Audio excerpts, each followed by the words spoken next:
Hi guys! Welcome back to my channel. At grabe, sobrang namiss ko talaga mag-film ng video kung saan ako mismo yung nakikita nyo. But yep, eto na ulit ako. At magbabalik for another product review. But actually, kumbaga, first impression lang naman ang ibibigay ko. So alam nyo ba itong Fairy Skin Sunscreen? I'm sure alam nyo na talaga siya.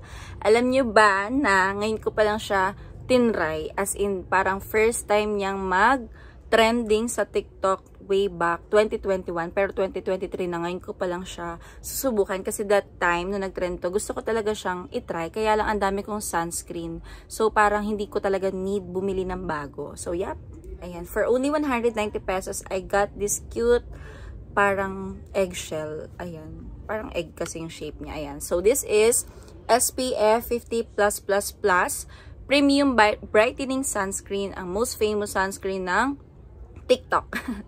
Okay, so anyway, ito ay may 50 grams at nakalagay dito, of course, kagaya ng ibang sunscreen, this moisturizes, brightens, and suits for everyday use. So, kita nyo naman, wala pa akong ligo, pero since kailangan natin i-protect ang ating skin, maglalagay tayo ng sunscreen. So, hindi ko tinanggal yung seal dito. So, nakalagay dyan Fairy Skin, but actually, I already tried this the moment na dumating ang aking order. Okay, so, bago ko i-apply sa aking skin, basahin ko lang muna yung nasa likod. Medyo hindi siya readable kapag pinakita ko sa inyo. So, nakalagay dito, the not so ordinary sunscreen is more than just about the sun protection, but a dewy, soft, and radiant looking finish. But actually, yung term nila na not so ordinary, parang medyo hindi ko sure kung anong part yung not so ordinary. But anyway, sige, tignan natin. So, sabi, gumamit daw tayo ng 2-finger rule kung saan ilalagay natin yung mismong product sa fingers. Okay. Alam nyo ba guys, sobrang dami ko ng sunscreen na na-try. At iba-ibang brand yon. And this sunscreen, itong sa Fairy Skin, this reminds me of Brilliant Skin. Parang ganun yung texture niya. Although hindi kalapit, kasi medyo mas malabnaw to compared to Brilliant Skin. I also tried Rix, Hello Glow, as in, ang dami ko na na-try. Perfect Skin, makikita nyo lahat yan dito sa aking YouTube channel. Nakapag-try na din ako ng Her Skin. Ayan, so ilan lang yon sa mga napakarami ko nang na-try. Ayan siya. So, make sure lang na kapag mag-a-apply tayo ng sunscreen, of course, is malinis ang ating kamay.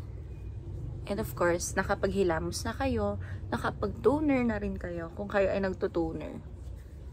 And syempre, don't forget to apply sa iyong neck para even ang protection sa skin. Ayan. So, what I like about this is wala siyang white cast. Kita nyo naman parang yung kaninang itsura ko before ako mag-apply. Parang ganun pa din yung face ko. And this is very useful for me kasi nag-a-apply pa ako ng tawag dito ng Fit Me ng Maybelline kapag pumapasok ako sa school. So, syempre, kahit nag-a-apply ako noon at kahit may SPF din yun, nagsa-sunscreen pa din ako. So, maganda to kasi at least hindi naapektuhan yung color ng aking face. So, yan siya. Hindi ko alam kung sa iba, feeling ko, may mga nabasa din kasi ako reviews before na meron daw white cast to. Pero, upon application, parang carry bells lang naman. Parang, wala naman. And, tama din yung claim nila na parang glowing. Ayan. Parang nagkaroon lang ako na extra glow.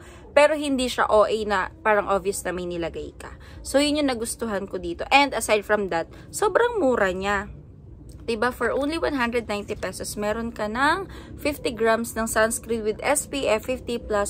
So, sobra talagang nag-trend to sa TikTok noon. Pero ngayon, worth it pa rin namang itry ngayong 2023. Kasi diba sa panahon natin ngayon, sobrang daming sunscreen na naglabas. Nandyan sina Honest Glow, sina Suki, the very controversial Suki, at iba pang brands. Pero grabe, ang ganda pala talaga ng Fairy Skin. Diba? So, yun lang. I do hope na matry nyo din siya kung hindi nyo pa siya tinatry. At for me, sobrang worth it na 190 pesos niya. Imagine, mas mahal pa yung coffee sa Starbucks. Diba? Meron ka ng sunscreen at tipid naman siyang gamitin. At wala siyang amoy. Yeah, parang wala akong distinct na amoy na amoy dito. So, yun lang. Okay, so next time, meron din akong kasabay na binili nito, yung Honest Glow tinted papaya sunscreen. So, tatry ko din yan at i-share ko din sa inyo, syempre, yung thoughts ka about that. So, yun lang guys. I hope you try this at sobrang affordable niya.